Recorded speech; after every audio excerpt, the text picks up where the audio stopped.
सध्या आता बिबट्याचा वावर आपल्या जिल्ह्यामध्ये काही तालुक्यामध्ये मागील काही दिवसापासून दिसून येतोय.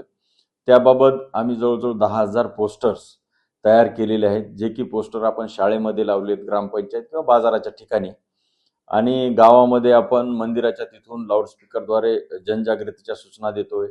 शाळेत मुलांना बसवून बिबट्याच्या बाबत काय दक्षता घ्यायला पाहिजे ते सुद्धा देतोय. एक जनरली जर आपल्याला बिबट्या दिसल्या तर सरळ आहे की आपण उभं राहणे, हात वरी करणे आणि स्तब्ध राहणे, आणि तो तशा वेळेस निघून जाईल किंवा थोडंफार मागं सरकणे, हे एक आहे.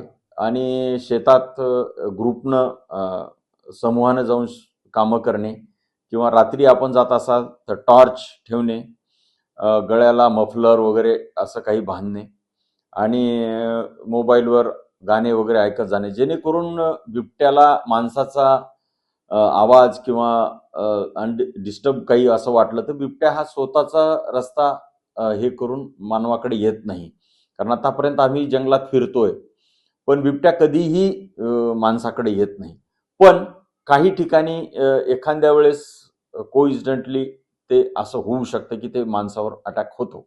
महाराष्ट्रामधल्या इतर जिल्ह्यामध्ये आणि तालुका परिसरामध्ये जर पाहिलं तर बिबट्याचं जे प्रमाण आहे अथवा बिबट्या आणि माणसं हे एकत्रित वावरताना आणि राहताना पाहायला मिळतं. जसं जुन्नर तालुका वगैरे आहे त्या परिसरामध्ये बिबट्या आणि माणसं हे सहज दिसतील सोबत किंवा त्यांच्या बाजूने जाताना दिसेल, असे प्रसंग घडत नाहीत.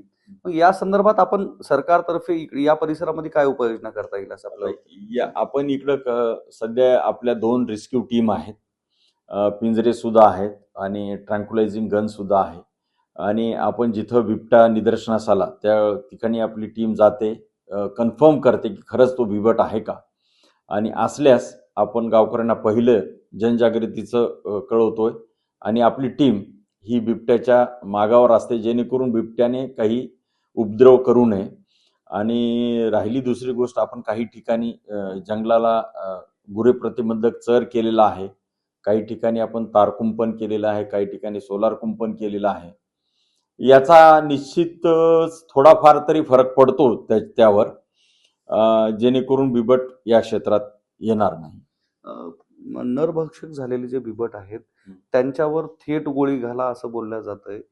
कितपत योग्य आहे की एखाद्या वन्य प्राण्याला जो हिंस्र झालाय असा त्यामुळे त्याचा मुळातच डीएनए हा हिंस्र आहे आणि त्याच्यावर गोळ्या घालणं कितपत योग्य असं वाटतंय? बरेचसे राजकीय मंडळी सुद्धा त्या गोळ्या घालणेच उचित आहे असं बोललं जातंय.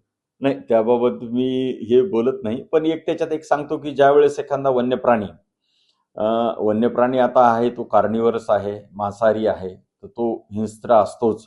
पण बिबटच्या बाबत पाहिलं तर थोडा तो शाय ॲनिमल आहे, माणसाच्या दूरच राहतो.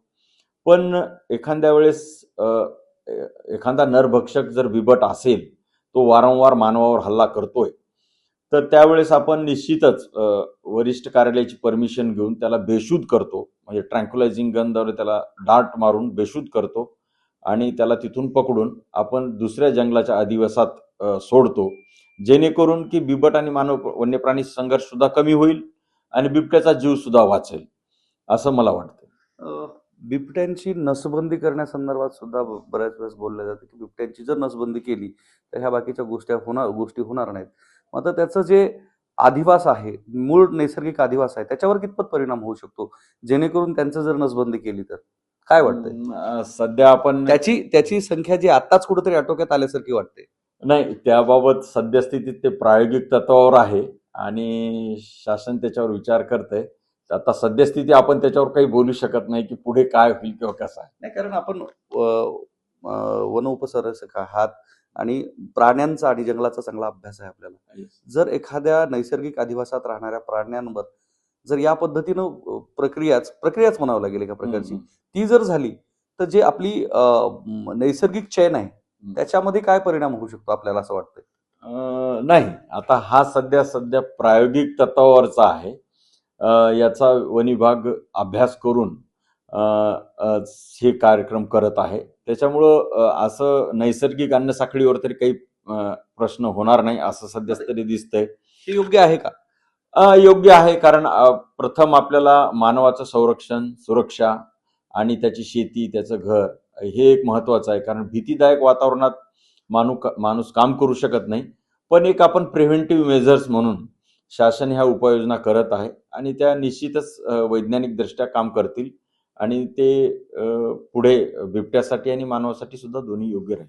ज्या पद्धतीने आता हे संघर्ष होताना पाहिले तर बिबटे पकडले जातात आणि इतरत्र वनामध्ये सोडले जातात.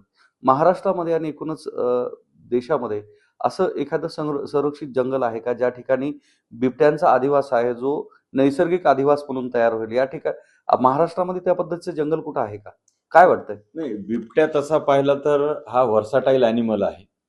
हा जंगलामध्ये या दाट जंगलात सुद्धा राहतो, विरळ जंगलात सुद्धा राहतो किंवा शेतीमध्ये सुद्धा राहतो, जसं ऊसाच्या शेतीमध्ये, हिमालयात राहतो.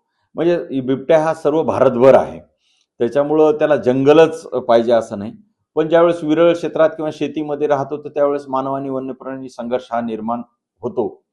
तर एकच जर पाहिलं तर सर्व दृष्टीनं पाहिलं तर बिबट्याचा अधिवास टिकवणे हे सुद्धा गरजेचे आहे.